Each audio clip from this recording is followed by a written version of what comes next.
In this video, we will be covering the mob hit on John Veasey, also known as John Veasey. Full disclosure, this will not be a full biopic or any description of his life in the entirety. Right now, this is getting straight to the point to how he became a rising mobster and what led up to the shooting. Let's start with the origin story. Before we start his story, here are a few sources we'd like to go over. One of the sources we would like to go over is called The Hitman, which is written by Ralph Cipriano with John Veasey himself. The Story of John Veasey and His Time with the Philadelphia Mafia by Lee Holdsworth. And his 60-minute interview with news reporter Brian Pitts. His 60-minute interview was aired on March 17, 2013, so it has been over a decade interview, just so you know that this is not a current interview, but we'll still use it as a reference to describe his story. John Veasey was born in South Philadelphia on May 15, 1966. He was the youngest of 5 children and was born to Italian parents. As being the baby, many people experience that when you're the youngest sibling, that you're usually the spoilers. But according to John Veasey himself, he said he had to work for everything he had to achieve in life. John Veasey would grow up being a street fighter, a tough kid with a reputation for violence. But around this time, he found himself becoming more reliant on the use of drugs. He had turned into a junkie at a young age, and around that time of his mother's death, was believed to have had a cocaine addiction running up costs to $600 a day. He will often find himself in violent altercation around his neighborhood. He will also find himself often in a conflict with his older brother, Billy, the eldest of the Veasey children, who would be his younger siblings whenever he found him to be high. In his teen years, that John Veasey would find his niche in crime, robbing the drug dealers and mobsters, often in trouble with the law. Veasey had been arrested 60 times before he was out of his 20s. He would find himself serving an 11-month sentence that would beat a man almost to his death. After serving his time upon release from prison, John Veasey found himself a straight job working for a construction company. Ironically, it would be his exact occupation that would eventually lead him into becoming a made guy in the Philadelphia Mafia. John Veasey was built to be 5'7" and weighed approximately 200 pounds. He could power lift at 365 pounds. His biceps had swelled to 19 inches. He was poured into a concrete job site where he caught the eyes of Frank Martinez, a tile setter who was John Stanfa's underboss.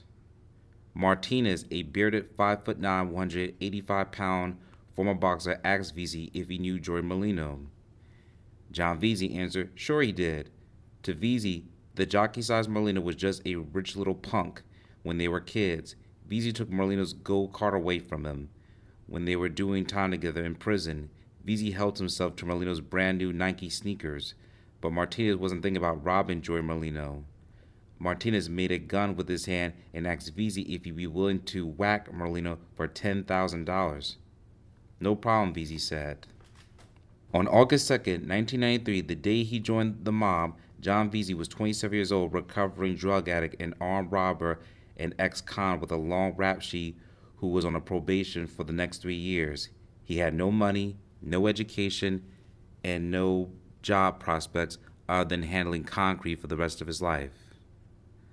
The Mafia appeared to be a step up. Veasey wanted money and plenty of it, so while on parole, he became a hitman. On August 5, 1993, Joey Merlino and his friend Michael Ciancaglini were hanging around in South Philadelphia on 6th and Catherine Street. However, both men were not expecting anything but the sunshine and the Italian neighborhood. The reason Stanfa had it out for the Merlino and the Ciancaglini members is because they were considered the Young Turks, the opposite regime of which Stanfa was trying to diffuse any faction, since he was an Italian-born and raised person immigrating to the United States, whereas his underlings were born and raised in America, which have a different cultural and ethnic problems within the crime family. One of the Ciancaglini brothers, Joseph Ciancaglini Jr., was shot at a diner that was owned by Stanfa and Ciancaglini himself, as you can see in this video, the mob hit. Look closely. You are witnessing a mob hit in progress. 3 hitmen are entering this Philadelphia diner armed with handguns.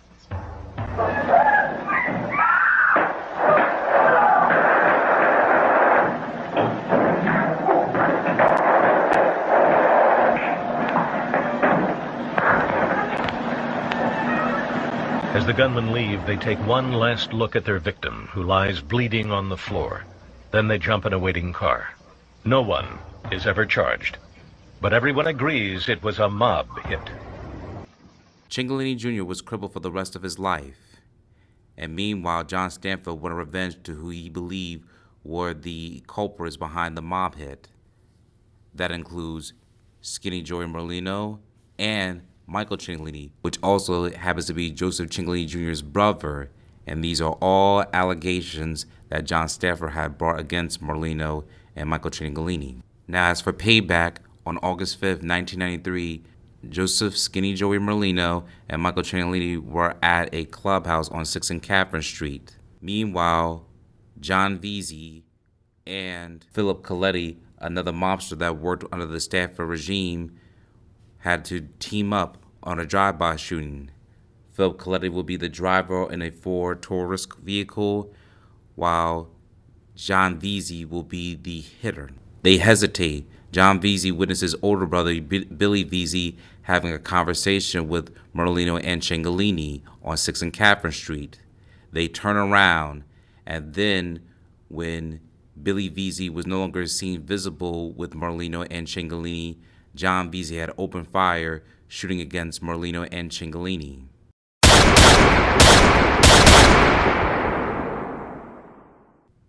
And Michael Ciancaglini was fatally wounded, hitting across his arm, and it ended up in his chest, mortally wounding him. Ciancaglini would die in Joey Merlino's arms. Merlino would survive the mob hit, but Michael Ciancaglini would die there on the spot, even as he was being escorted to the hospital. The hit was made. However, John Veasey wasn't satisfied because he would not be compensated for the mob hit. Meanwhile, John Veasey still had to get John Stanfa's approval, despite him completing the job without being compensated. John Veasey also had to take place in another mob hit that did not, even to someone he also respected. He respected Frank Baldino Sr. Frank Baldino Sr. was once a longtime friend of the Veasey family. In retaliation for the hit on himself and Michael Ciancaglini, many people suspected that Merlino sent hitters against John Stanfa, the boss of the Philadelphia crime family, firing a barrage of shots into a vehicle carrying Stanfa and his son Joseph, the boss of the Philly mob, who would survive, but his son would suffer a gunshot wound to the jaw. He would eventually survive the hit. Merlino was also charged for this shooting. However, he was acquitted, just for full disclosure. The shooting of Joseph Stanfa was the last straw for John Stanfa. This time, Jordan Merlino and anybody thought to be affiliated with Merlino had to be dealt with. Next on his hit list was a man called Frank Baldino Sr., who Stanfa figured for involvement in the shooting of his son. Tasked with the hit on Baldino, who once again to be Stanfa's trusted killer, John Veasey. Frank Baldino Sr. was a longtime friend of the Veasey family, a situation which led Veasey into certain reservations and carrying out the hit. But as John sat in a car across from the street from Philadelphia's famous Melrose Diner, where Baldino was enjoying a meal, such reservations would eventually dissipate. Once Baldino had finished eating in the building and got into his car, a white Cadillac Seville pulled up. At this moment, Veasey exited his own vehicle and ran across the parking lot to Baldino's car. On approaching the vehicle, Veasey called out Frank's name. As Baldino turned to see who was calling his name, John Veasey had already stuck a gun through the window out of the car. As Baldino leaned back at his driver's seat in an attempt to escape the shooting, the bullets rang out. According to Veasey, he shot Baldino 3 times in the head. Then I put on his chest and shot some more. There was nothing left of him. Veasey would later admit he had regret over the killing of Frank Baldino Sr., who he's described as a legitimate good guy. As you can also see here from the 60 Minutes interview that Veasey had with when John Veasey was being interviewed. 1 month later, Veasey struck again. The victim, identified as Frank Baldino, was getting into his white Cadillac after having dinner at the popular Melrose Diner in South Philadelphia. Bullet casings all over. Frank Baldino was a bartender who just about everyone in the neighborhood knew and liked, including John Veasey. But John Stanfa thought Baldino had become too friendly with the other side and wanted him dead. Put my gun right through the window. And this was a guy you liked? Yeah. If you shoot someone in the head 6 times who you like, what would you do to someone you didn't like? I shot him 6 times in the head because I was supposed to kill him. I wanted to make sure he was dead. John Veasey was also accompanied by Giuseppe Gallara and was also part of the getaway driver with fleeing the scene. Veasey would also create more hanging zags just to appease his boss. However, he was not compensated for the hit on Merlino and Ciancaglini, and when he made himself vocal against John Stanfa, that of course rubbed him the wrong way, and eventually this will lead out a hit. This time it will be on John Veasey. On a frigid winter day on January 14, 1994, John Veasey was walking Frank Nitti, his newly rechristened pit bull. A car pulled up slowly behind him. At the wheel was the underboss of the Philadelphia mob, Frank Martinez. As we once described again, he was built 5'9" and weighed 185 pounds and was a former boxer.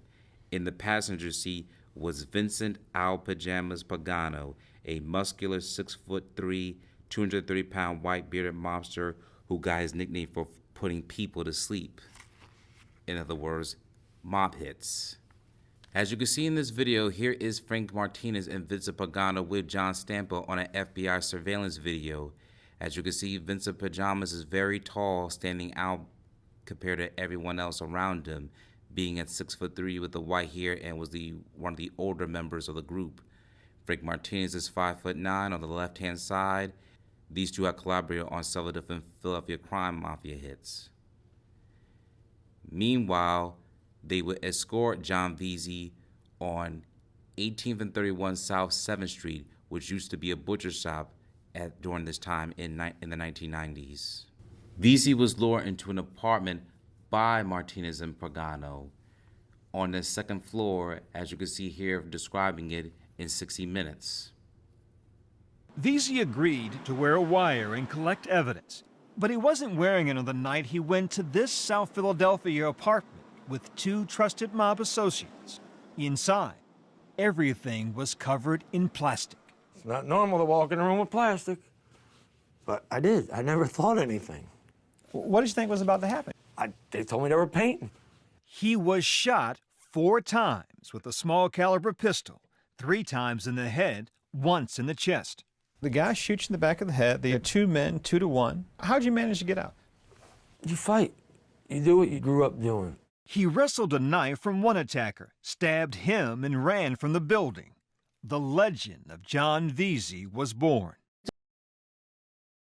So there you have it on the 60 Minutes. Now here's our interpretation from the book and other sources. When Veasey was lured into the apartment, which is on the 2nd floor, as we zoom in on this video, the whole room was covered in plastic. So of course that was not looking good, as Veasey thought they was going to do a paint job.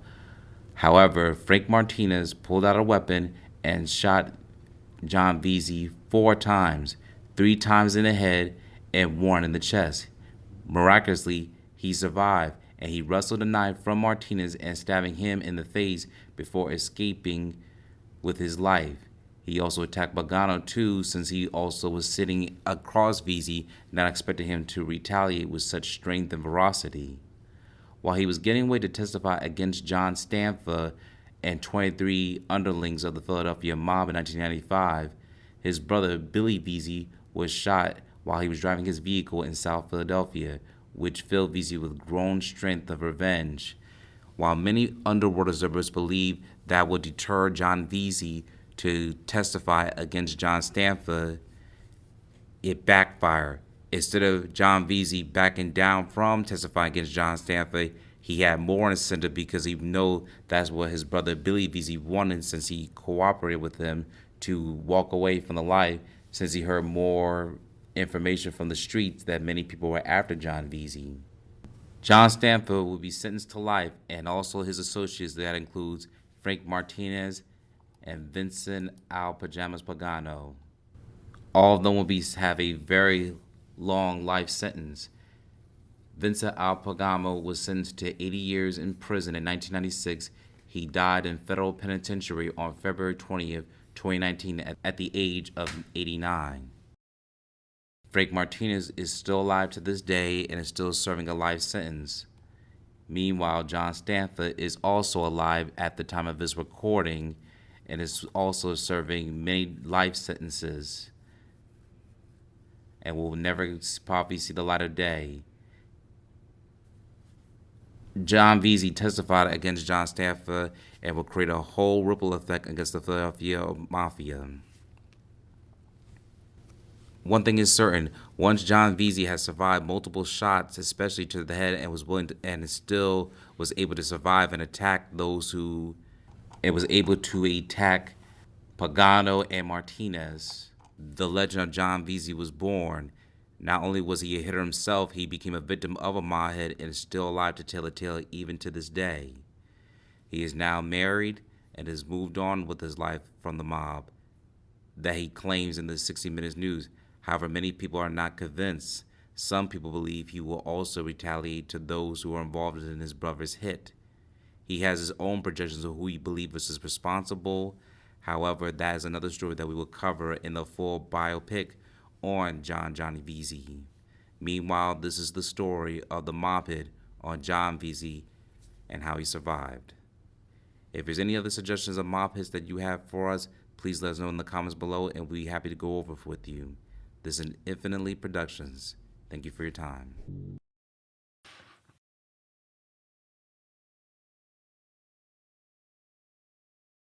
Thank you for watching this video. Please subscribe to our channel and check out more of our content.